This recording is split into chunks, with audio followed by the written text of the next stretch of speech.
Pourquoi ça fonctionne le déclivage?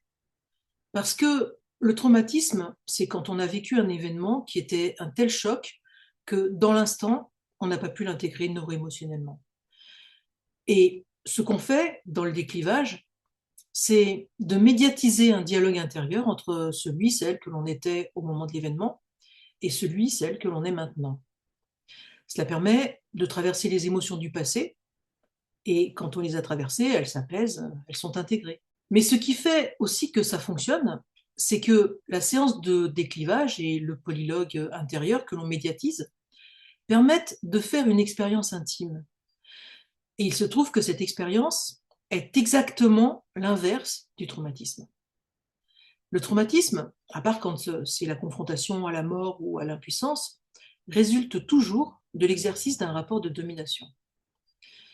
C'est-à-dire que c'est une expérience de violence. Et il se trouve que toutes nos expériences constituent des apprentissages.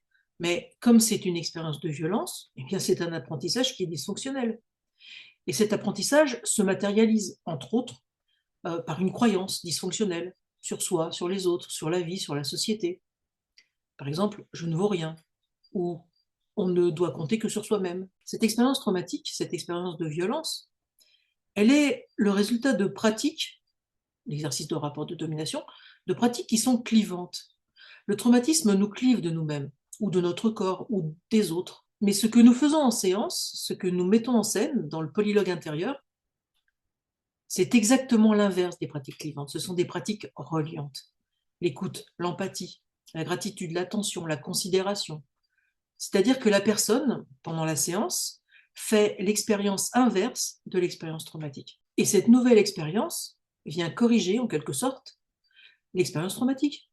Notamment, on abandonne la croyance dysfonctionnelle que nous avions, par exemple, on ne doit compter que sur soi-même, parce que la nouvelle expérience nous a appris que c'est faux. Et donc, à la suite d'une séance de déclivage, non seulement nous avons intégré notre vécu émotionnel traumatique, c'est-à-dire que nous avons désactivé notre traumatisme, mais nous avons également changé notre vision, notamment en abandonnant une croyance dysfonctionnelle qui était le résultat de l'expérience traumatique.